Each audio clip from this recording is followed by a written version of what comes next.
everyone, and welcome back to the latest episode of MaxMe at TheInformer. Today is a real treat. Today joining us is Cindy Batchelor. She is a colleague of mine from my time at NAB, and I'm not sure that I could describe just how incredible a woman she really is. Cindy has a long, amazing career that she started in HR. She then moved to running big businesses, and in fact, when we were working together at the NAB, she ran the biggest business bank business in Australia and just did it with flair and style and in her own beautiful human way.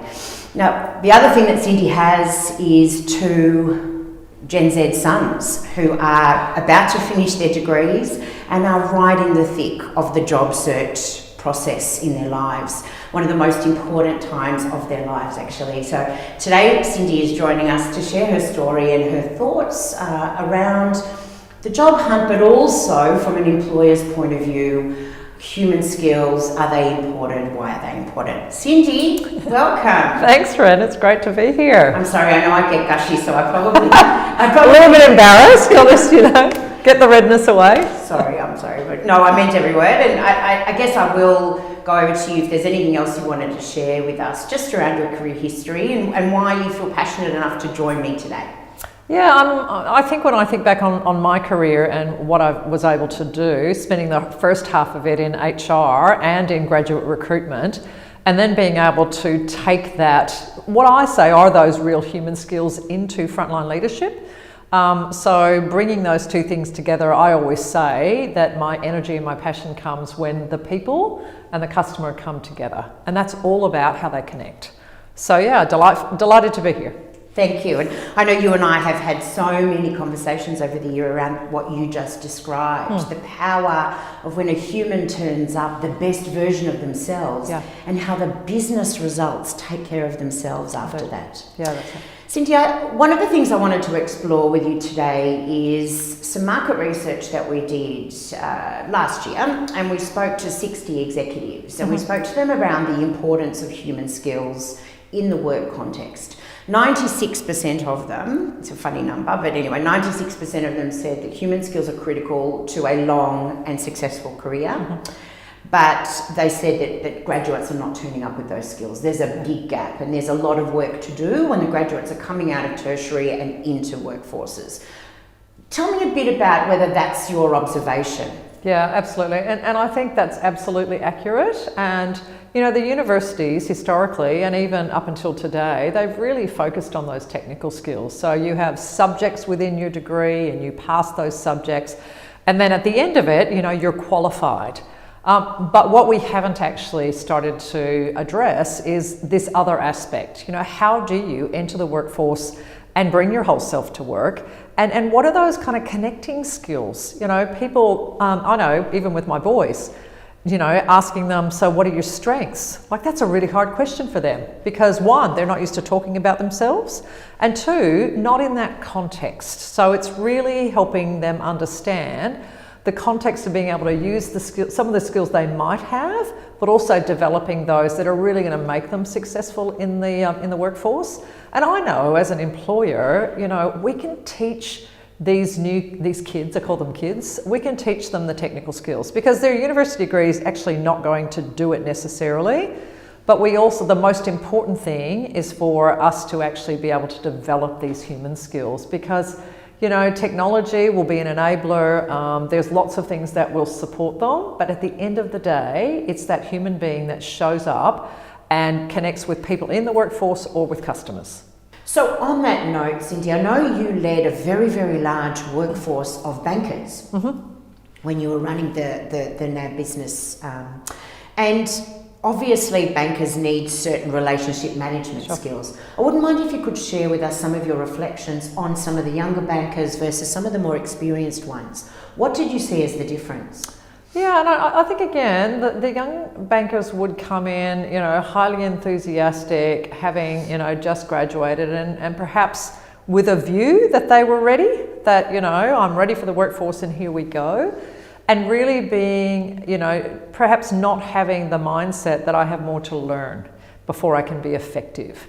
So as I said, really understanding their strengths. How do they work in teams? What do I do when conflict arises?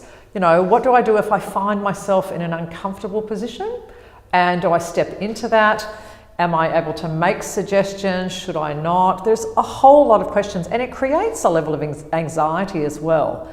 Whereas, if I think back to when you and I were graduates, or probably a decade before, back in the day, we had a conversation, we kind of started work, and we had people that really just supported us through. But it was a smaller kind of environment. And it wasn't as complex. It wasn't as complex. The world is so much more complex. So I think, in many ways, you had people that you kind of anchored to that would help you. Today, lots of these graduates are going into large organisations or even small ones, and their leaders probably didn't have those skills either. So they kind of leave them to sink or swim. And it's funny that you say that, Cindy, because that same market research I mentioned before, when we asked leaders whether they thought they had well-developed human skills, I was really actually surprised at the self-awareness there, but only 46% thought that they had well-developed human skills. So we've got leaders who themselves don't have those skills, kids that are arriving without the skills, so it's almost like the blind leading the blind, with respect. No, that's absolutely right. And I think too, that's a great thing to acknowledge that, but then how do we develop those? So leaders obviously need to continue, and the readiness is a lifelong journey. We're all learning and continuing to evolve. But as graduates, if we can get ahead of that, and I love the work that you're doing at MaxMe, because it actually starts to create an awareness of what those skills need to be, and an opportunity to start developing them even before they start work. They can actually start on this journey and understand that it's going to make them a better employee, it's going to make them more productive and more impactful. So, I just think this is such a critical area and is such a big gap, and it's right across all industries. It's not for one specific area. And Cindy, I know I've got like a girl crush on you. So basically you and I, you've been reflecting a lot on the amount of work you're putting in with your own sons to prepare them for the process. And you're doing a lot of coaching and a lot of helping them. And obviously, we've talked about some of the MaxMe tools as well, and you've been a great supporter. But there isn't a Cindy in every young person's life. There isn't a parent that is spending how much time you're spending helping your sons prepare. So there is that opportunity in that final year in particular. I know we've spoken about what can you put in their hands to help them to prepare for that job readiness. Correct. And again, I think graduates are out there looking for jobs, and it's highly competitive to start with, right? So one, if they have an awareness of this, they will be better prepared as they go through the recruitment process, because the marks are just a ticket to the game. Then they're wanting to seek out those that have these more developed skills. But, it's a very, very small proportion. So if we could give them access, because these kids, I know with my sons, they're applying for jobs now to start in March next year. And my sons will finish in July, so they'll finish mid-year. They've got sort of 6 or 8 months where, what are they going to be doing? And I think if employers think about this as a transition into employment and a readiness opportunity, how do they invest and connect? Because you start that employment relationship even before you walk through the door.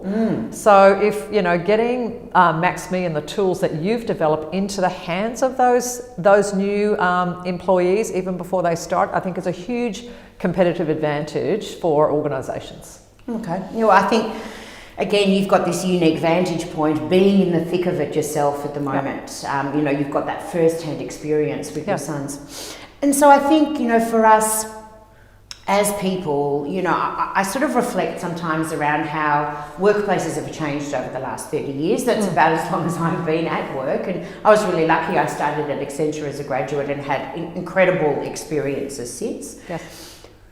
So a lot has changed in the workplace. Technology, the things that we know make money, don't make money, startups versus big corporates, all those things.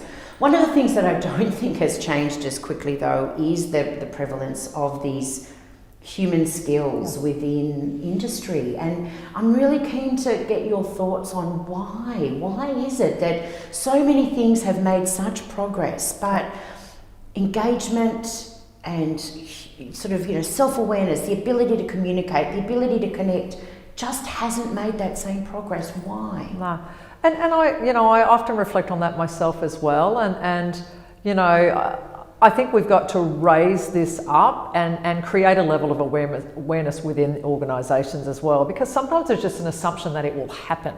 And you and I both know it doesn't just happen. So we invest in technology because that's moving so quickly, and we invest in all of these other things. But at the end of the day, organisations are made up of people.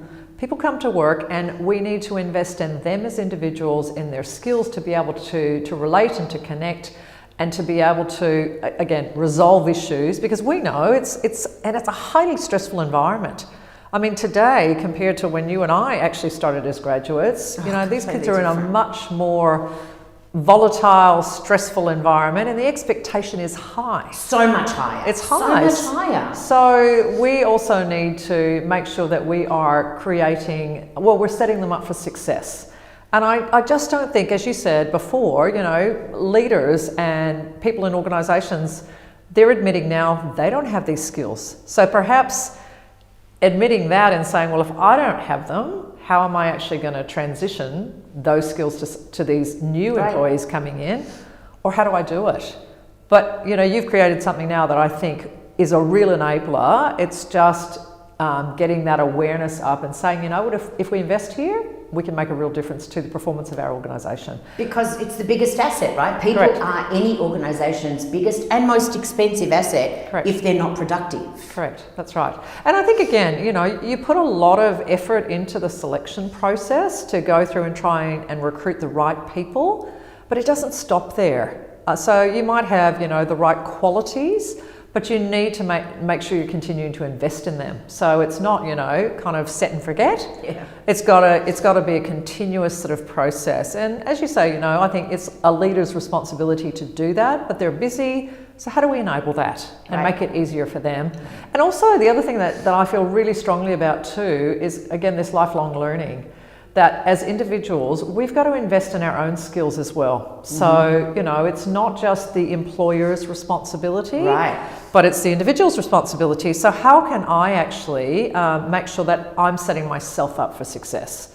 And, again, with the work that you've done, it's not just for organisations, it's also for individuals. Yes. And getting access to that, is great because you can do it from different channels. And I think it's really important. Sorry, because you and I both know that it's only ever the upper echelon in companies that get this investment. Correct. You've got to be on a talent program or you've got to be on a grad program. The 95% that sit in the middle don't get this sort of investment. Correct. And it's crazy. Correct. They need it as well. Absolutely. So that's exactly why at MaxMe we've done what we've done to democratise what used to sit in the hands of only the smallest percentage of people in terms of what was made available. Yeah, and I'm fearful that, without something like this and without, as you say, democratising this skill set, we're going to miss out on really talented individuals who actually don't make it past these really archaic screening processes. Yeah. So, it's really giving them access so that they can come forward and perform at their best when the opportunity presents, whether it's through a graduate recruitment process or whether it's through just an interview. Because I know, when I interview someone, I want to understand who they are. I want to understand what they would bring. I want to understand how they will fit. All of those types of things are really important. Then, as I said, the technical stuff comes and we can teach them that. But these skills are so critically important and can also be the biggest driver of failure in recruitment as well, if you don't get that right. What a way to end. Cindy, thank you so much. As always, every time you open your mouth, just rivers of gold come out. So very much appreciate you spending time with us today and sharing your thoughts and your experience, first-hand experience. Great. Thanks, Rem. It's been a pleasure. Thank you. Thank you, viewers. Thanks for joining, and I look forward to the next episode with you. See you later.